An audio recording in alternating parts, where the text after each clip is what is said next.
नमस्कार, मैं विवेक eternal education पे आप सबका स्वागत करता हूं। हम यूपी ट्रिपल एससी पेट 2023 के लिए प्रैक्टिस सीरीज शुरू किए हुए हैं। उसकी ये तीसरी कड़ी आज प्रस्तुत हो रही है। इसमें आप पहले की 2 कड़ी अगर आपने ना देखा हो तो वो जाके देख लें। हम प्रश्नों के माध्यम से संपूर्ण तैयारी इसकी करवाएंगे आपको। इस वीडियो में भारतीय इतिहास के बारे में है, अर्थव्यवस्था के बारे में है, जनरल इंग्लिश के 5 क्वेश्चन शामिल किए गए हैं और 10 क्वेश्चन सामान्य जागरूकता के। जिस तरीके से सिलेबस है उसी के अनुरूप प्रश्नों को बनाया गया है और उसी के अनुरूप आपको पढ़ाया जाएगा, जिससे कि परीक्षा में आपको जो लाभ पहुँचे वो उसकी मात्रा ज़्यादा से ज़्यादा हो। आपके नंबर बढ़ने की संभावना भी उतनी ही ज़्यादा बढ़ेगी। तो हम इस वीडियो को शुरू करते हैं।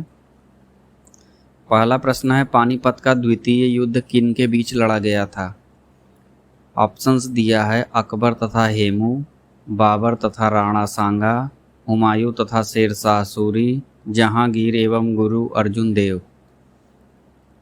तो ऑप्शंस जिनमें दिए हुए हैं, एक दूसरे से इन लोगों की लड़ाई तो जरूर हुई थी। इसकी इसके साथ, इनकी इनके साथ, इनकी इनके साथ, इनकी इनके साथ। लेकिन पानीपत का जो दूसरा युद्ध है वो लड़ा गया था अकबर तथा हेमू के मध्य। अब बढ़ते हैं अगले प्रश्न पे। सिंधु सभ्यता की खोज किसने की थी?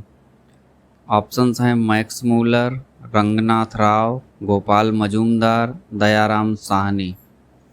तो इस प्रश्न का सही उत्तर है दयाराम साहनी जी ने सिंधु सभ्यता की खोज की थी। अगले प्रश्न पे आते हैं, आर्यों की भाषा क्या थी? तो आर्य किस भाषा का इस्तेमाल करते थे? पाली का करते थे कि संस्कृत का करते थे कि प्राकृत का कि फारसी का? तो आर्यों की भाषा जो थी वो संस्कृत थी। आर्य संस्कृत का इस्तेमाल करते थे। अगले प्रश्न पे आते हैं, चौथी बौद्ध संगीति किसके शासनकाल में हुई थी? ये आपको बताना है। ऑप्शंस हैं अशोक, कनिष्क, अजातशत्रु, कालाशोक। अब इन चारों ऑप्शन में जो दिए हुए हैं, ये इन सभी ने एक एक बौद्ध संगीति का आयोजन करवाया था, लेकिन सीक्वेंस जो है वो पहला जो है वो अजातशत्रु का है, फिर किसका है? कालाशोक का है, फिर किसका है? अशोक का है, फिर सबसे लास्ट में चौथी बौद्ध संगीति किसके शासनकाल में हुई थी? अजातशत्रु के। तो सीक्वेंस आपको याद, कनिष्क के, माफ़ कीजिएगा, अजातशत्रु हो चुके हैं, कनिष्क के शासनकाल में चौथी बौद्ध संगीति हुई थी। इसको याद रखिएगा, कुंडलवन में, कश्मीर में। तो इस बात को याद रखिएगा। अगले प्रश्न पे हम बढ़ते हैं। जैन धर्म के 23वें तीर्थंकर कौन थे? ऑप्शंस हैं ऋषभदेव, अश्वसेन, पार्श्वनाथ या महावीर स्वामी। तो जैन धर्म के 23वें तीर्थंकर जो हैं वो पार्श्वनाथ जी हैं आपके। सही उत्तर तो ये है। पहले कौन थे? ऋषभदेव जी थे। महावीर स्वामी जी कौन से थे? 24वें एवं आखिरी तीर्थंकर। इनके बाद कोई नहीं हुआ था जैन धर्म में तीर्थंकर। तो महावीर स्वामी जी का जरूर याद रखिए, क्योंकि ये सिलेबस में दिए हुए हैं, इनसे क्वेश्चन जरूर पूछना है। पहले ऋषभदेव थे, 23वें पार्श्वनाथ थे। ये तीनों आपके याद होने चाहिए, इन तीनों लोगों के बारे में। और ये जो अश्वसेन ऑप्शन में दिया हुआ है, ये पार्श्वनाथ जी के पिताजी का नाम था। अगले प्रश्न पे आते हैं, जीएसटी देश में कब से लागू हुआ था? तो जीएसटी लागू कब से हुआ था? ऑप्शंस हैं 1 जुलाई, सब में 1 जुलाई है, 2015, 16 में कि 17 में कि 18 में। तो जीएसटी लॉन्च हुई थी वो हुआ था 1 जुलाई 2017 को। तो सही उत्तर इसका क्या है? सी। अगले प्रश्न पे आते हैं, राष्ट्रीय नियोजन समिति। अब ये अर्थव्यवस्था का क्वेश्चन है। राष्ट्रीय नियोजन समिति का गठन किसकी अध्यक्षता में किया गया था? महात्मा गांधी या दादा भाई नौरोजी या जवाहरलाल नेहरू या सरदार वल्लभ भाई पटेल? तो इसका सही उत्तर है जवाहरलाल नेहरू की अध्यक्षता में ये नियोजन समिति का गठन किया गया था, राष्ट्रीय नियोजन समिति का। अगले प्रश्न पे आते हैं, तीसरी पंचवर्षीय योजना की असफलता में कौन सा कारक शामिल नहीं था? यहाँ ध्यान से पढ़िएगा, शामिल नहीं था। कौन सा कारक नहीं शामिल था? ऑप्शंस हैं भारत चीन युद्ध, भारत पाकिस्तान युद्ध, अभूतपूर्व सूखा या कृषि योग्य भूमि की कमी। तो इसी दौरान में भारत चीन युद्ध हुआ था, ये इसकी असफलता का कारण था। भारत पाकिस्तान का युद्ध हुआ था, ये इसकी असफलता का कारण था। और अकाल पड़ा हुआ था, ये भी इसकी असफलता का कारण था। ये कृषि योग्य भूमि की कमी, ये इसकी असफलता का कारण नहीं था। बढ़ते हैं अगले प्रश्न की ओर। सापेक्ष गरीबी मापने की एक विधि क्या है? सापेक्ष गरीबी किस विधि से मापी जाती है? ऑप्शंस हैं, ये गलत टाइप्ड है, यहाँ लॉरेंज होगा, इसको आप लोग ध्यान में रखिएगा, कॉपी में नोट करिएगा तो सही नोट करिएगा। लॉरेंज वक्र, कुजनेट्स वक्र, ट्रेवर वक्र या पीटर वक्र। तो इसका जो सही ऑप्शन है वो क्या है आपका? लॉरेंज वक्र। इसको आप याद रखिएगा। एक लॉरेंज वक्र से सापेक्ष गरीबी नापते, दूसरा किससे नापते हैं? गिनी गुणांक। एक होता है गिनी, आपका गिनी गुणांक से, और लॉरेंज वक्र से नापते हैं। आगे पढ़ते हैं। हरित क्रांति किस पंचवर्षीय योजना के दौरान लागू हुई थी? ये कन्फ्यूजिंग हो जाता है आपके लिए, क्योंकि हरित क्रांति का जो प्लान बना था लागू करने का, लॉन्च करने का, कि हमें इसकी ज़रूरत है, इसके बारे में जो प्लानिंग हुई थी वो दूसरी पंचवर्षीय योजना के दौरान इसकी बातचीत हुई थी। लेकिन ये लागू जब हुआ था तो ये तीसरी पंचवर्षीय योजना में लागू हुआ था। इस बात को आप याद रखेंगे, एग्जाम में पूछा जाएगा तो कंफ्यूज नहीं होना है। अगले प्रश्न पे आते हैं। बांग्लादेश के साथ कितने भारतीय राज्य सीमा साझा करते हैं? तो जो बांग्लादेश है, तो बांग्लादेश के इधर पे जो है पश्चिम बंगाल है आपका, उसके बाद बढ़ेंगे तो यहाँ असम से जुड़ा हुआ है, इसके बाद मेघालय से हो जाता है, उसके बाद आपका आता है यहाँ पे नीचे त्रिपुरा और मिजोरम। तो ये कितना हो गया? 1 2, मेघालय, असम, मेघालय 3, त्रिपुरा 4 और मिजोरम 5। तो ये 5 राज्यों के साथ सीमा साझा करता है। इस बात को आप याद रखेंगे। 4096 किलोमीटर की इसकी बाउंड्री है पूरी। अगले प्रश्न पे आते हैं। कोलंबिया की राजधानी कौन सी है? तो कोलंबिया की राजधानी के बारे में पूछा गया है। ऑप्शंस हैं बोगोटा, लापाज, पैरामरीबो या सुक्रे। तो कोलंबिया की राजधानी जो है, कोलंबिया की राजधानी तो बोगोटा है इसका सही उत्तर। और ये जो दिया हुआ है लापाज, ये कहाँ की है? बोलीविया की राजधानी है, और ये दुनिया की सबसे ऊंची राजधानी है। इसको भी याद रखिएगा, इस फैक्ट को। दुनिया की सबसे ऊंची राजधानी क्या है? दूसर नहीं है। आगे बढ़ते हैं। हॉर्नबिल महोत्सव किस भारतीय राज्य का सांस्कृतिक उत्सव है? तो हॉर्नबिल महोत्सव कहाँ का है? ये नागालैंड का है आपका। इसको याद रखिएगा, ये काफ़ी बार पूछा जाता है, आपको पता भी होगा। जिन्होंने कभी पढ़ाई की होगी तो उनके दिमाग में ये चीज़ होगी। दिरहम किस देश की मुद्रा है? तो दिरहम में ऑप्शन है सऊदी अरब, ईरान, यूएई और ओमान। सऊदी अरब में क्या चलता है? रियाल। रियाल इसमें कौन सा चलता है? इसमें जब लिखा रहेगा RIYAL, रियाल।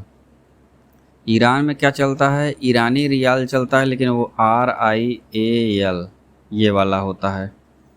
और ओमान में भी ओमानी रियाल चलता है। यूएई में क्या चलता है? दिरहम चलता है। अगले प्रश्न पे आते हैं। विश्व स्वास्थ्य दिवस कब मनाया जाता है? तो विश्व स्वास्थ्य दिवस को हम कब मनाते हैं? देखिए, 7 फरवरी को कि 7 मार्च को कि 7 अप्रैल या 7 मई, कौन सा ऑप्शन सही है? तो विश्व स्वास्थ्य दिवस को हम मनाते कब हैं? 7 अप्रैल को। सही उत्तर इसका 7 अप्रैल है। अगले प्रश्न पे आते हैं। गीता रहस्य पुस्तक का लेखक कौन है? गीता रहस्य पुस्तक किसने लिखी थी? अब ये यहाँ पे था होगा, तो रविंद्रनाथ टैगोर या बाल गंगाधर तिलक या शरत चंद्र चट्टोपाध्याय या सुभाष चंद्र बोस, किसने लिखा था इसको? तो गीता रहस्य का पुस्तक को जिन्होंने लिखा था उनका नाम है बाल गंगाधर तिलक। सही ऑप्शन क्या है? बी। आगे बढ़ते हैं। 57वें ज्ञानपीठ पुरस्कार से किसे सम्मानित किया? साहित्य के क्षेत्र में सबसे बड़ा पुरस्कार ये है ज्ञानपीठ पुरस्कार। इस बात को आप याद रखेंगे। ये 57वां जो दिया गया था वो किसको दिया गया था? दामोदर मौजो को। दामोदर मौजो का जन्म कहाँ हुआ था? गोवा में। गोवा के गांव में इनका जन्म हुआ था। इनके पहले 56वां, कहाँ पे 56वां जो दिया गया था वो नीलमणि फूकन जी हैं, उनको 56वां दिया गया था। आगे बढ़ते हैं। WWF का मुख्यालय कहाँ पे स्थित है? बर्न में है या ज्यूरिख में है या ग्लैंड में है या जेनेवा में है? ये सब स्विट्जरलैंड के शहरों के नाम हैं। बर्न, ज्यूरिख, ग्लैंड, ये चारों स्विट्जरलैंड में है। लेकिन जो WWF का मुख्यालय है वो आपका ग्लैंड में है। ज़्यादातर लोग कंफ्यूज होते हैं जेनेवा, क्योंकि जेनेवा में सबसे ज़्यादा हेडक्वार्टर्स हैं, इसलिए ये दिमाग में सबसे आगे लिखा हुआ है, इसलिए फट से दिमाग में यही आता है। अगले प्रश्न पे आते हैं, केंद्रीय नारियल अनुसंधान संस्थान कहाँ स्थित है? तो ध्यान दीजिएगा, नारियल अनुसंधान संस्थान है। एक अंदाज़ा आप इससे ये लगा सकते हैं कि दक्षिण भारत के इलाके में ही होगा। तो कहाँ पे है? कासरकोड, वेल्लूर, पणजी या रामेश्वरम? तो ये कहाँ पे है? कासरकोड। और कासरकोड कहाँ पे है? केरल में। तो आप इस बात को याद रखेंगे कि ये केरल में है। आगे बढ़ते हैं, लोटस मंदिर कहाँ पे स्थित है? लोटस मंदिर के बारे में बात हो रही है। ये चंडीगढ़ में है, देहरादून में है, कि नोएडा में है या दिल्ली में है? तो आपने कई बार फ़ोटो में देखा होगा, जो सिडनी में है उसी की तरह बनाया हुआ यहाँ लोटस मंदिर जो है वो दिल्ली में है। इसका सही ऑप्शन क्या है? डी। आगे बढ़ते हैं, अब 5 क्वेश्चन हम इंग्लिश के देख लेते हैं। इसी में इंग्लिश के क्वेश्चंस देख लेते हैं। इसमें मैं पैसेज तो नहीं लाया हूँ, लेकिन जो सिनोनिम्स, एंटोनिम्स, इस तरीके के क्वेश्चन पूछे जाएंगे उसके लिए आप पहले से प्रिपेयर रहें, तभी आप एग्जाम में उन प्रश्नों को आसानी से हल कर पाएंगे। तो ये क्या है? Give antonyms for the following. Transparent के लिए क्या होगा? ट्रांसपेरेंट का मतलब क्या होता है? ट्रांसपेरेंट का मतलब होता है पारदर्शी, इधर से उधर दिखता रहे, तो ट्रांसपेरेंट हो गया। अब जो ऑब्वियस होता है, इसका मतलब होता है जैसे हाजिरी नहीं होता कि जैसे ज़रूरी, ऑब्वियस सी बात है। लिम्पिड क्या होता है? लिम्पिड का पारदर्शक होता है, ये इसका सिनोनिम है। ओपेक का मतलब क्या होता है? ओपेक मतलब जो एकदम साफ ना हो, जो साफ ना हो उसको ओपेक कहते हैं, तो ये इसका एंटोनिम है। ऑप्शन ये सी सही है। क्लियर का मतलब साफ होता है। तो आप इनको याद रखेंगे क्योंकि एंटोनिम्स और सिनोनिम्स पूछे जाएंगे। अगला प्रश्न इसमें सिनोनिम पूछा हुआ है, इस पे ध्यान दीजिएगा। सिनोनिम पूछा हुआ है वोकीफेरस। वोकीफेरस मतलब ज़्यादा बोलने वाला, कोलाहलपूर्ण जो होता है वातावरण, उसकी बात हो रही है, तो उसका सिनोनिम पूछा गया है। तो उसका सिनोनिम क्या होगा? जहाँ ज़्यादा आवाज़, ज़्यादा वो सब चीज़ें होंगी तो वो क्या होगा? लाउड में आएगा। तो इसका आंसर तो लाउड होगा। साइलेंट शांत हो गया, वायलेंट हिंसात्मक हो गया, डेडिकेटेड किसी चीज़ के लिए समर्पित हो गया। Give synonyms for the following. Synonym पूछा है कॉम्बैट। कॉम्बैट मतलब लड़ाई, तो इसका आप देखेंगे नॉर्मलाइज, एकॉर्ड, रिट्रीट या फाइट। तो किस में आएंगे? फाइट में, झगड़ा लड़ाई से कॉम्बैट। नॉर्मलाइज साधारणतया, एकॉर्ड माने समझौता होता है, रिट्रीट का मतलब पीछे हटना होता है। अगले प्रश्न पे हम आते हैं, एंटोनिम्स बताइए डेमाइज का। डेमाइज मतलब मृत्यु हो गई, तो डेथ सिनोनिम हो गया। डिस्टेंस दूरी हो गया, कोई रिलेशन ही नहीं है इसका। डिमाइज का मतलब बर्थ, जन्म मृत्यु, मृत्यु जन्म। तो लास्ट क्वेश्चन देखते हैं आज का इस वीडियो का। सिनोनिम्स बताइए फेमस का। फेमस का सिनोनिम क्या होगा? तो फेमस का सिनोनिम, फेमस मतलब प्रसिद्ध, प्रसिद्ध का मतलब पॉपुलर, जो फेमस हो, पॉपुलर हो।